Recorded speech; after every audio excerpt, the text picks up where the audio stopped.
So Game Rant released their official tier list for Apex Legends for Season 6 as far as the characters go, so I'm going to take a look at it. I was going to talk about the nerf for the Devotion, but it turned out to be like absolutely nothing. Like they literally were like, it does 1 less damage now, and that was their version of a nerf. It spawns a little bit less frequently, but I don't think it's really solved anything. But this video isn't about me complaining about that. This video, we're going to be talking about the Season 6 character tier list from Game Rant. I'm going to go over what they said, and then I'm going to give my opinions on it, because there are definitely ones on here that I really don't agree with in any capacity. So we'll just jump right in. So thank you, Game Rant, for letting me use your content. Link down below to this article if you want to go visit it yourself, if you want to like read their explanations, because for some of these I'm just gonna like skim over them and just say like they put this character here and all that stuff. So in S tier they have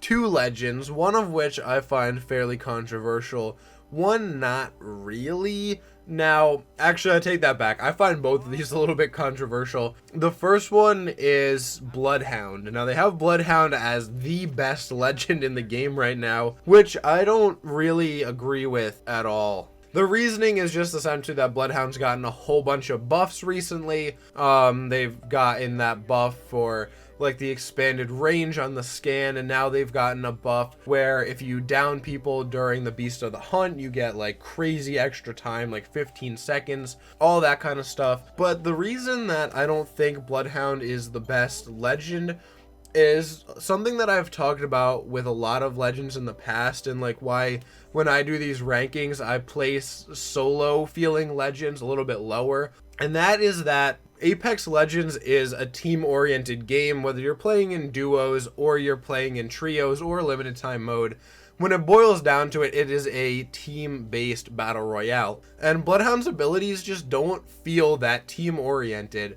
Obviously, you have your scan, which reveals players for everyone on your squad to see, but that's about it. Now, Bloodhound can also scan survey beacons now, which I do think is a huge buff, like a really, really big buff, especially because Pathfinder, spoiler, is ranked really, really low now. But I don't want to spend too long on this, so the other legend that they have in S is Gibraltar, and I've always thought Gibraltar was good, and in some cases, like in certain scenarios, overpowered, but I don't think in S tier, and the pick rate certainly does not support that. At last check, Gibraltar was like under a 6% pick rate. So yeah, I don't really think that the meta has shifted that much that Gibraltar is like a must have on the team, and I also don't feel that way about Bloodhound. But moving on to A tier, they have Crypto as the best legend in A tier, and this is a choice that I understand, because Crypto now with Rampart in the game and with the ability to destroy Caustic traps and pylons and fences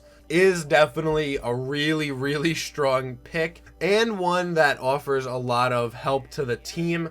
However, there's not really a good balance with Crypto, in my opinion, of being able to defend yourself and being able to help your team. The point that I made with Bloodhound is that there's too much of like that self-centered ability set, in that Bloodhound can defend themselves really, really well and also attack very efficiently. However, I just feel like Crypto is kind of stuck. Crypto, in order to be useful, is stuck behind his teammates, in that like he either has to set up his drone beforehand or miss out on the fighting to get that drone and EMP in position. Now, right underneath that, they have Lifeline, and I really think that Lifeline could actually be higher. In my opinion, Lifeline could easily be the top of A tier, or even moving into S tier now, just with how much gear is dropped on that care package. Additionally, the ability to spam the res is totally insane. There have been so many fights that I've lost because the Lifeline is good at dropping that drone, and then I'm forced to push and drop the drone so it doesn't res the teammate, and then they can drop it again and like just move around that shield. So really, let me know what you guys think. Do you think Lifeline should be higher than Crypto and Gibraltar and Bloodhound? Because personally, I do. Now, Mirage, I don't understand, because they have Mirage like far and away above like Bangalore and Wraith and Caustic and Watson, who are legends that I think are more deserving of higher picks. But essentially the rationale for this is just that Mirage has the ability to res while invisible, and also his ultimate, which is so fast and really is good for like causing a lot of chaos and confusion, which I understand, but I just don't see Mirage being here. Now right underneath that we move into Rampart, which I actually fully agree with. I think this is a great spot for Rampart to be, maybe a little bit lower, just because people don't really know how to play her efficiently yet, but yeah, solid A for sure. And the last one on the A tier is Revenant, which I hate to admit, but I actually would put Revenant higher. I would put Revenant above Mirage just because of how obnoxious he is now. They've really done a lot of work to the totem to make it an ability that can compete with other ultimates, and that tactical ability is also really, really good, especially against Wraith players, and God forbid you have a Pathfinder or a Caustic. Anyone who really relies on their tactical ability is gonna get boned if there's a Revenant on the other team. So yeah, I'd put Revenant up higher than that. Now the top of B is Bangalore, which I agree with. I've actually seen quite a few more Bangalore players in Season 6 than I did in the past, which is making me really happy, because Bangalore is a legend who's gotten really no love for like all 6 seasons of this game. I'm talking like no good skins, no good buffs, really nothing in like any area of the game. The devs have really been lacking on Bangalore love, but underneath that we have Caustic, and I would put Caustic much lower, and the reason for that is that now when he throws his traps down, they can be deflated, but just by being shot once if they're still in like inflation mode. So yeah, I honestly, unless you're camping, Caustic is pretty much useless aside from your ultimate ability, so I would put Caustic quite a bit lower. Now we have Octane, and I'm kind of confused because we're almost at the bottom of this list and we still haven't gotten to Wraith yet, who I would put at bottom of A in this season, but I guess I'll explain that when we finally find her. I don't know if she's down in like the F tier with Pathfinder, but we'll get there at some point. Octane, yeah, solid mid B. They haven't really done anything with him since last season, so I don't feel like I have to talk about that much because nothing's changed.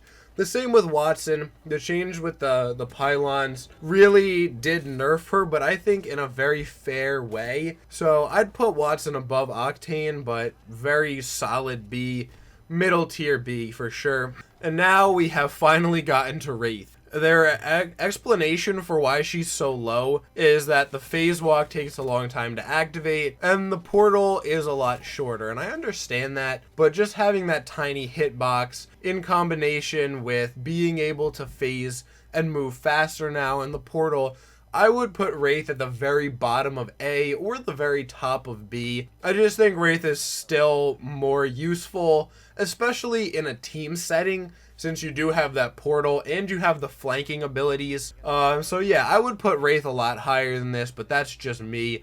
I'm a biased Wraith main. Loba is in C tier, which I fully agree with since she's terrible. If you're a Loba main, I'm sorry, but she needs a lot of work done to her. There's just really nothing about her kit that's like, oh yeah, I want to play Loba. And Pathfinder, unfortunately, is all the way at the bottom in D. Nobody wants to play Pathfinder. The devs did not back off at all on the nerf that they gave him, which is pretty incredible to me. But yeah, I would leave him at D. Honestly, nobody plays Pathfinder anymore, and for good reason. You only get 1 grapple per game, and if you mess it up, you die. So that's it, guys. I went through all of these. There were a bunch of them that I disagreed with. I explained why. So let me know what you think down below. If you want to leave like a chunk of your tier list or just your top legends, let me know down there so I can go through and read them. That's going to be it for me for this video, though. It's running on a little bit longer than I wanted it to. But thank you so much for watching. If you enjoyed, make sure to hit the like button on your way out. as that really helps me in search results. And if you want to help me get to 30,000 subscribers, make sure to hit that red subscription button and join the club. You also can support me by picking up merch. That's the best way to support me, as the proceeds go directly to me. But that's going to be it, guys, so thank you so much again, and until next time, take it easy.